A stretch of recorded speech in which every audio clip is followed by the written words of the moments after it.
Qiyomat kuni Allohning oldiga bir kishini olib kelishadi. Alloh u haqida aytadi: "Uni olovga tashlanglar. Uni olovga uloqtiringlar" deydi. Farishtalar u odamni olovga sudrab ketishadi.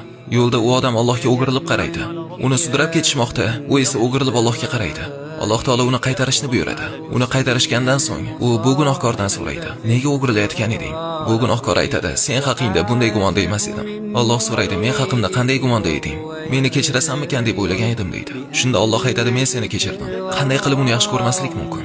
Alloh taolo aytadi: "Ey odam bolasi, modomiki sen menga duo qilib, mendan umidvor bo'lar ekansan, gunohing qanday bo'lishidan qat'iy nazar, parvo qilmasdan mag'firat etaman. Ey odam bolasi, agar gunohing bulutlarga qadar yetsa-da, mendan istig'for tilasang, seni mag'firat etaman.